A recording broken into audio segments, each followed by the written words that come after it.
and girls. So we're going to start learning about the proportions of the human body, and I'm going to start showing you how to draw it. But before we get into the drawing part, I want to show you some really cool things that you can use. So even if you forget all the little measurements that I give you, you have your own personal body to help you remember some of the proportions.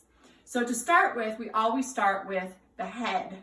All right, if you could take your head off your body and you had multiple heads, you could stack them next to you and you would be between 6 and 7 heads tall. Now, I can't take my head off, obviously, so I'm going to try to measure it, and I've already done this, so I kind of cheated, so I already know what my head measures. Now, remember in 3rd grade, we did proportions of the face, and we learned that the head actually goes from the chin to the back of the head. The ball of the head up here is slightly higher than right here. We tend to want to focus on the forehead, but that's not the top. So I have a ruler here, and like I said, I already measured, so I already know what it is. But I went from my chin up, and then of course you have this back of your head, which is a little higher, so you kind of have to hold your hand, and I did this in the mirror, so I don't know if I'm being steady with this, but roughly it was just under 10 inches. All right, it was around 9 3/4 inches. Now I checked myself by doing the math. If you take my height, which is 69 inches, I'm 5'9", and you divide it by 7, you get about 9, I forget what it was, 9.7 or 9.8, it was in that range.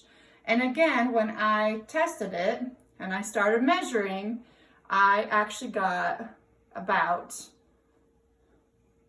7 heads. It was 2, there's 3, 4, 5, 6, oh my goodness, sprinkles, 7. It's a little under 7, and I can't be super accurate, so we can see marginal error. And my cat is not going to cooperate and be out of the way. You're gonna have to go lay down, Sprinkles. Go on. All right, so that's first. And when you're drawing, you always start that way, because if you draw the head too big, then when you start counting, you'll go off the paper. So that's a good way to start before you put a lot of detail and effort into it. All right, so we're going to talk a couple other measurements. Since we're starting with the head, we'll start with the hand. If you take your hand, the palm of your hand here, and you align it to your chin and go straight up, your hand is the size of your face. Not the whole head, but the size of your face. And you're going to need to know that when you're trying to draw your arms to the appropriate length, which, if you stand straight up nice and tall and put your arms straight down, just relax them, the fingertips come down to the middle of your thigh. Now everyone's a little bit different, so yours might be a little longer, a little shorter, but generally everyone's around the middle of your thigh. All right? Now, if you could fold your body in half, which I'm pretty flexible and I can bend over, but certainly can't fold my body. But if you could, your hips are halfway. So if you divide 7 heads by 2, how many heads is that? I'll let you do the math. I'll pause the video for you. All right, we're back. If you did your math correctly, you're going to come up with 3.5 heads. And if you measure down, you're going to get to the hips, which is about 3.5 heads. Okay? Which then makes it easy, because that means below, if this is half, that means the entire bottom half of your body's legs. So I know you all can make a straight leg, a straight line, boom, straight line, straight down for your leg. And then you have a joint here, so you have to figure out where that is. Turns out it also is halfway between your hips and the bottom of your heel. So if it's 3.5 heads, what's half of 3.5? Again, we'll pause. The correct answer, 1.75 heads. So if we mark that, and I'll be doing this for you in a drawing later on, your kneecap will be 1 3/4 heads. And it's probably easier to count from the bottom up, from your foot up. So if you measure 1 head and then 3/4 of the head, you'll get to your knees. All right. Yep, like I said, here's my cat laying here in front of me. I'm going to do one more. The size of your foot is the size of your forearm. So if you go from the bend in your arm to your wrist, remember your hand is a separate piece. That is not part of your arm. So this right here is the size of your foot.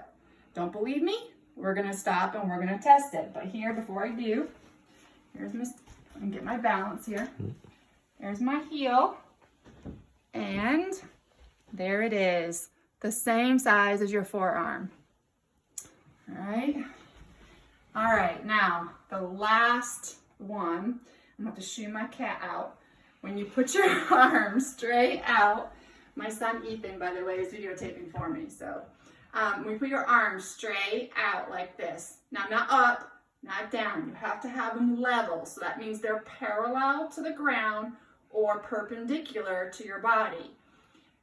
From tip to tip, fingertip, that is the same as your height, okay? So I'm gonna try to demonstrate this, which I kind of have to do this on my own because I don't have another person to mark me. Go on, Squizzles, go. All right, so first, I'm gonna lay down and I'm gonna try to mark my hands out here with my rulers. Make sure I got all the way out. All right, so you can see it's all the way out. Now I'm gonna turn my body and my cat. Oh, jeez. Uh-oh. Did not see the cat. That's all right.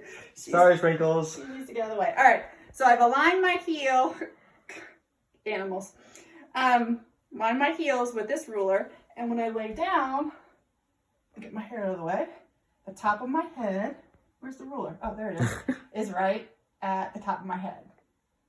So, there you have it. There are some human proportions that we can get started with. Let's try. You can stop it.